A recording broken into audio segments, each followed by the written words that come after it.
정치가 빨리 안정이 되어 건강과 멋을 추구하고 수다로 부동산 얘기나 나누며 여러분을 만날 수 있기를 바랍니다. 오늘은 대한민국 정치체제 개편, 특히 최근 논란이 되고 있는 내각제 개헌 주장에 대해 이야기해 보겠습니다.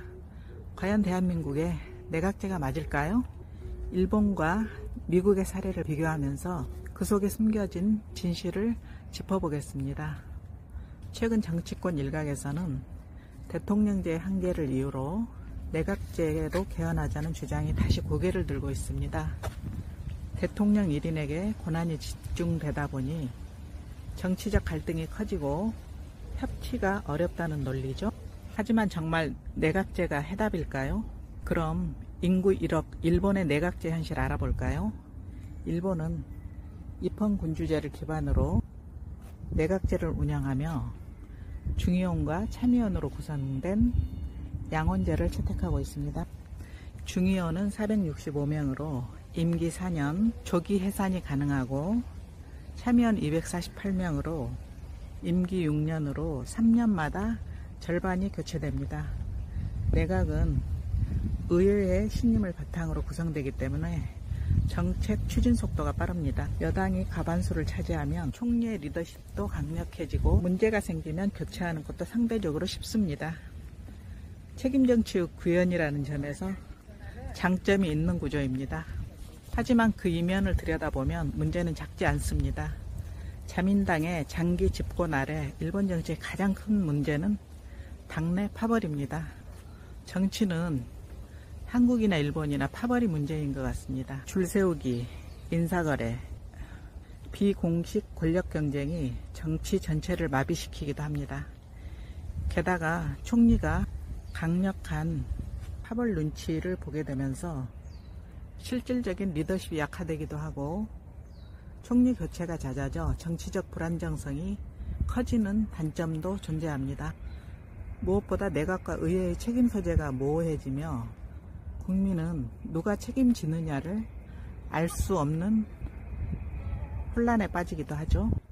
그럼 인구 3억 미국의 대통령제와 양원제에 대해 알아볼까요? 미국은 대통령제를 채택하고 있으며 상원과 하원으로 구성된 양원제를 통해 견제와 균형을 이루고 있습니다.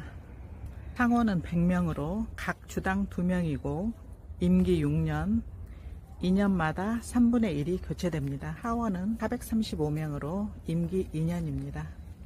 이 구조는 대통령의 독주를 막고 정책이 충분히 논의되어 진행되도록 유도합니다. 물론 단점도 있습니다. 상하원이 서로 다른 당에 의해 장악될 경우 입법이 마비되고 선거가 잦아 정치 비용이 많이 든다는 점도 있습니다. 하지만 대통령이 안정적인 리더십을 갖고 국가를 대표하는 만큼 외교, 안보, 국방 등 국가적 위기 상황에서 빠르고 분명한 의사결정이 가능하다는 점에서 여전히 강점이 큽니다. 이제 질문을 던져봐야 합니다. 대한민국에 맞는 정치체제는 과연 무엇일까요? 공산체제인 중국과 가까이 있고 북한과의 지속적인 군사긴장, 급변하는 국제정세 속에서 강력한 국가 리더십은 필수입니다. 외교나 안보에서 신속한 대응과 결단이 필요한 상황에서 내각제처럼 당내 협의와 국회 동의 없이는 움직일 수 없는 구조는 오히려 위기를 심화시킬 수 있습니다. 제가 지난 영상에서도 한국 정치의 파벌은 87 체제 속에서 자랐고 5선에서 9선 의원까지 있어 우리가 모르게 내각제 상태가 아닌가 의문이 들 만큼 의회 권력이 대단하죠. 이런 상황에서 내각제가 도입된다면 법적으로까지 보장받는 파벌과 세습 정치로 정치적 혼란과 함께 책임 불분명 문제는 더욱더 커질 가능성이 큽니다.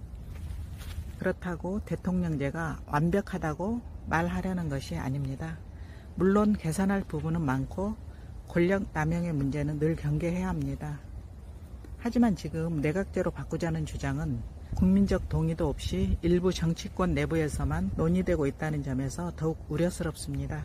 정치제도의 변화는 국민과 함께 삶과 직결되는 중대한 사안입니다. 단순히 정치권의 유불리로 판단할 문제가 아니라는 뜻입니다.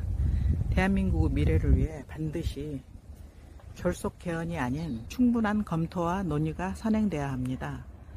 정치 개편은 정치권의 생존이 아닌 국민을 위한 일이어야 합니다. 여러분 생각은 어떠신가요? 나들이TV였습니다.